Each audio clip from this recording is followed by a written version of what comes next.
Welcome to the 4Heroes podcast. It's time for commandment number 9. This one is unique because we all agree that it's wrong to lie, but we also all agree that we've broken this commandment and struggle regularly with it. As always, Chaplain Frank Mercer shares a fresh perspective on these verses and reminds us of how important the 10 Commandments are to living and loving like Jesus. Jesus is truth and wants us to reflect truth as his image bearers. There are so many ways that we are tempted to compromise truth, but hopefully this message will be encouraging to each of you today.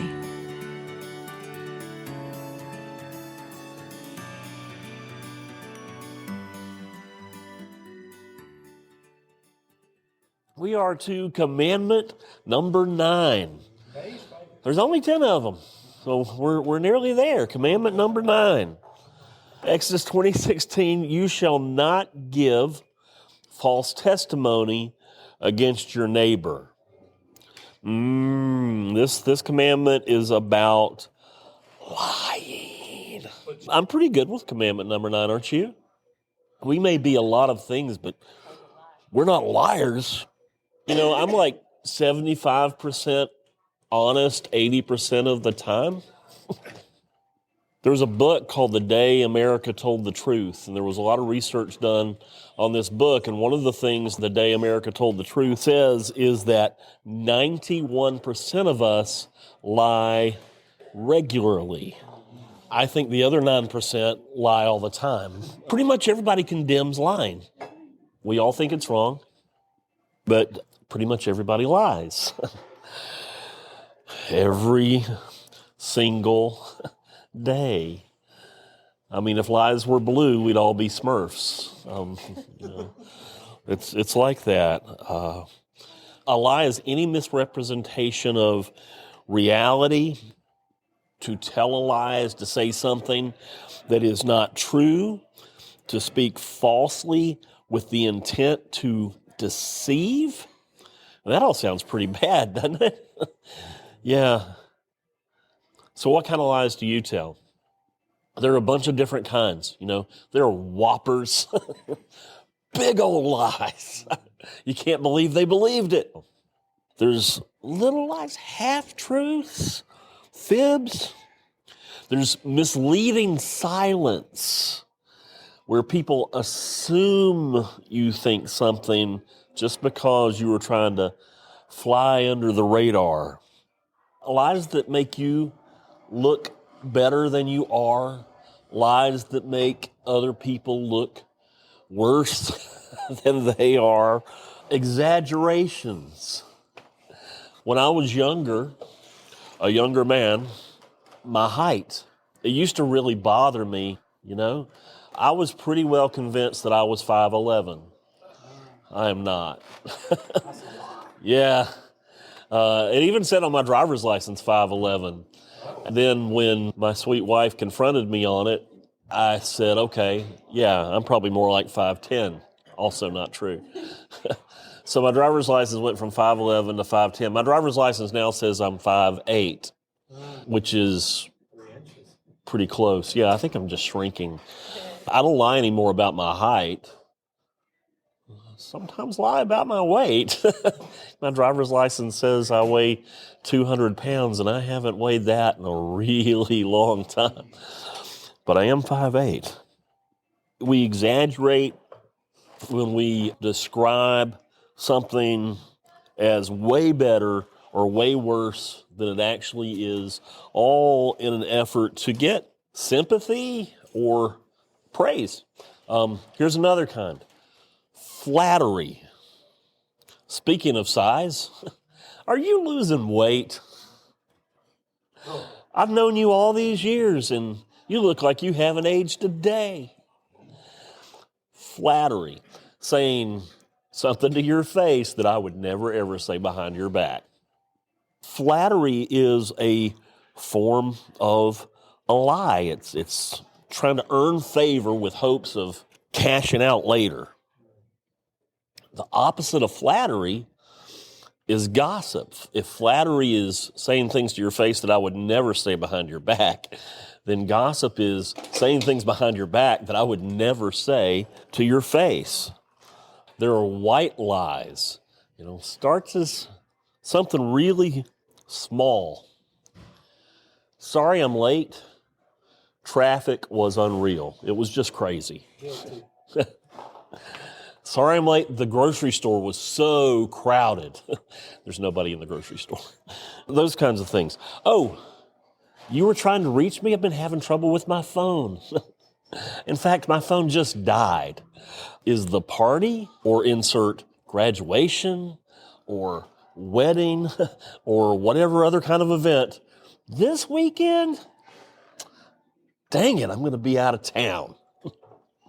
All little white lies that you and I may or may not have told. My favorite little white lie is, how you doing? I'm fine. And you're not good. You're not fine. You are a liar. And I can only recognize them because I am too. And it's not always a spoken word. Sometimes it can be a life that's lived under false pretense. You're pretending to be something you're not. I'm just going to fake it till I make it. New zoo was opening up, and the gorilla, which was going to be the featured attraction at the zoo, died like the day before the grand opening. The zoo manager doesn't know what he's going to do. Your featured attraction is no more. We're going to have this empty gorilla enclosure. People are going to be disappointed. Word's going to get out, and we're going to go out of business. So he thought about it for a minute, and he came up with a plan. He decided to hire somebody from the grounds crew. I'm going to pay you an extra $100 a day if you'll put on the gorilla suit and go into the enclosure and just act like a big gorilla all day long till we close. The guy figured, well, I could use the extra $100 a day. So he agreed to do it. And he was pretty much a natural at it. I mean, he'd eat bananas all day. He'd play on the tire swing. He'd hang out on the bars, sometimes even hang there by his feet. And everybody loved it. I mean, people just poured in to see this guy. It was very convincing. They had no idea. But after a few weeks, the novelty of it kind of wore off, and the crowds shrunk, and revenue for the zoo was suffering. But the guy in the gorilla suit, he didn't want to lose that extra $100 a week, so he decided to step up his game. He's going to have to really put on a show. So he'd climb up the bars, he'd hang from his toes, and he'd swing from that tire vigorously. Back and forth, and back and forth, and back, and then he lost his grip on the tire swing. He came off the tire swing, and he fell into the enclosure next door, which is where they keep the lions. He's laying there on his back in the lion enclosure, and he can't believe it because this lion is right on top of him. Growling, snarling, baring his teeth, and people have gathered around to watch. And he looks up at the crowd and he says, "Help, help, get me out of here." And the lion lets out a really big roar and then gets right down in his face and whispers, "Shh, you're going to get us both fired." It's a funny joke. I'm not lying.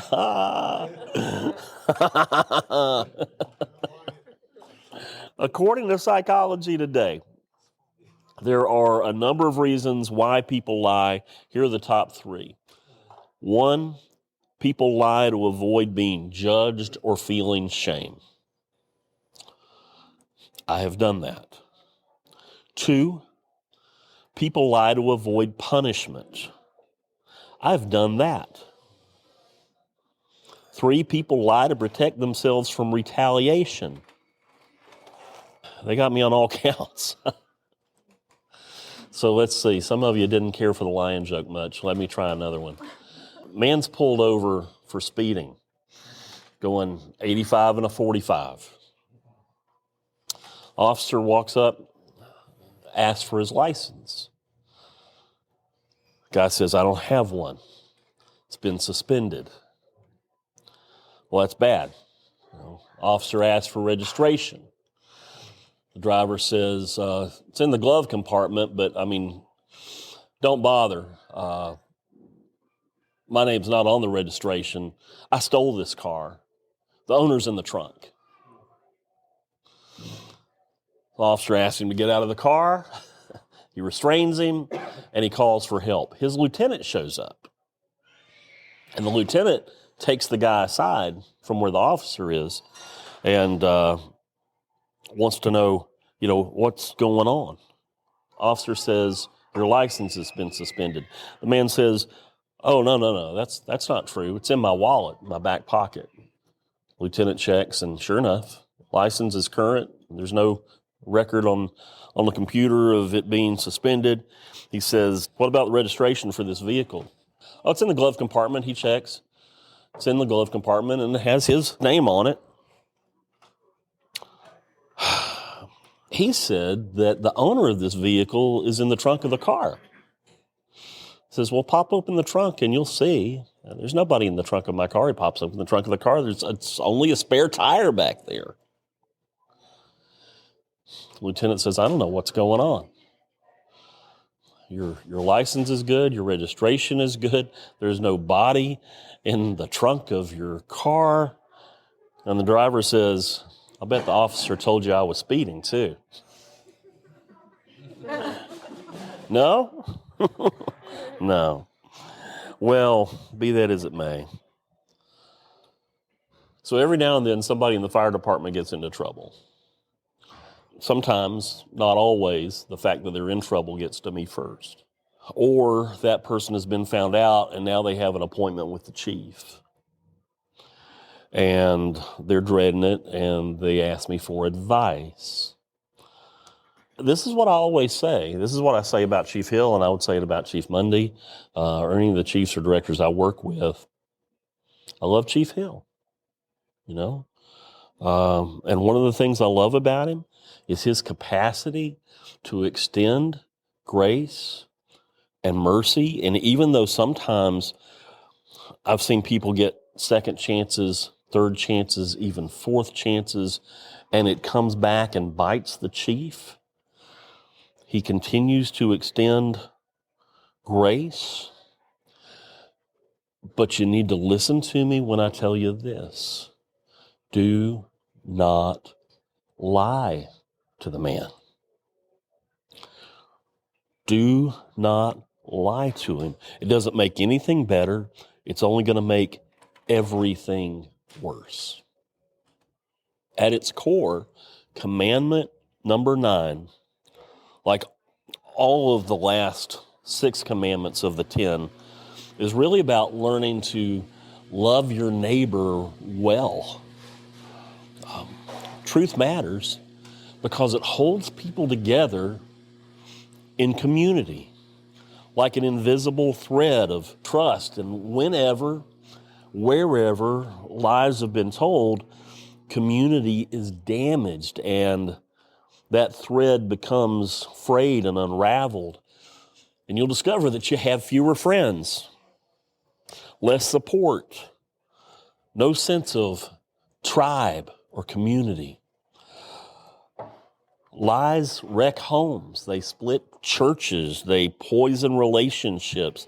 They condemn souls. Jesus said in John 8:44 that the devil is the father of lies and the truth is not in him. The devil's native tongue is the language of lies.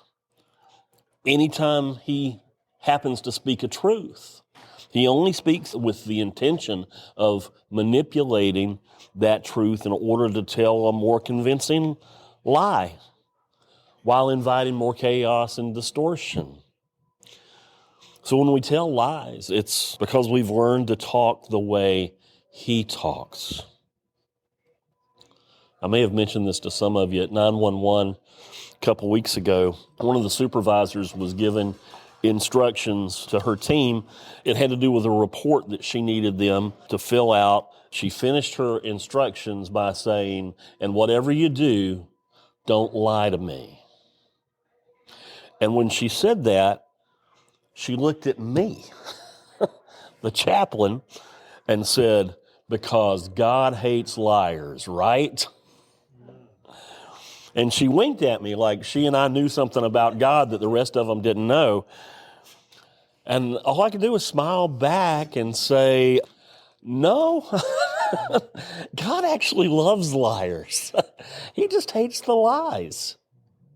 That's not to say he isn't serious about honesty.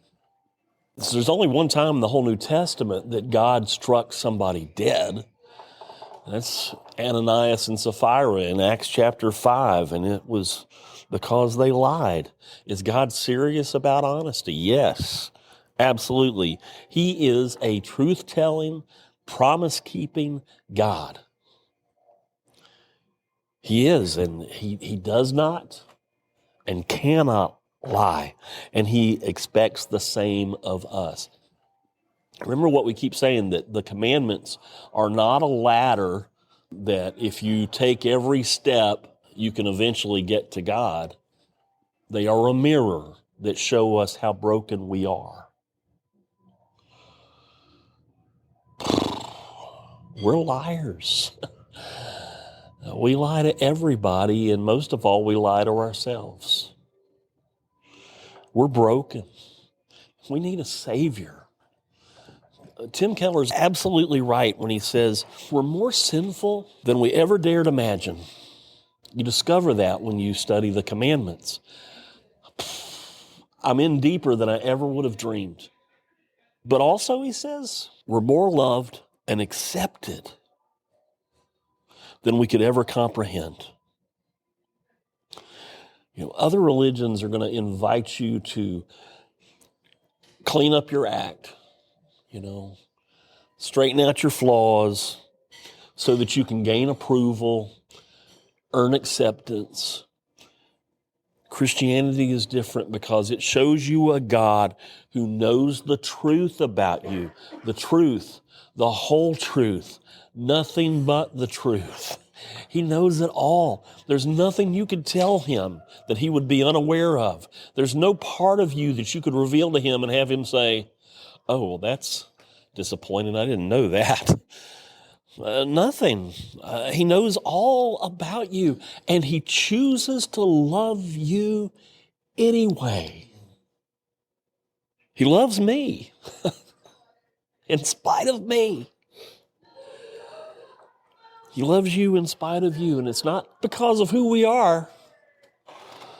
We're not as winsome and charming as we think, and he's not persuaded by that anyhow.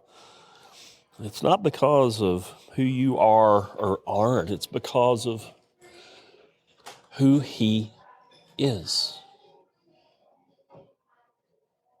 A God who loves thieves and adulterers and blasphemers, murderers and liars like you and me is a God I want to know. That's all I got to say about that. Let me pray for you.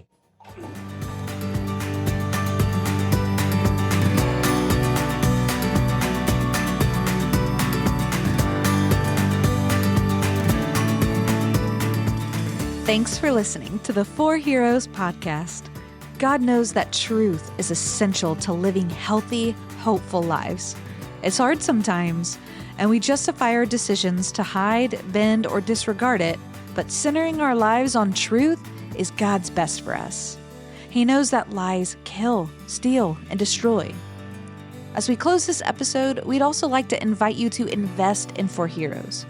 Visit 4ourheroes.org to learn how to give, pray, and serve the public safety community.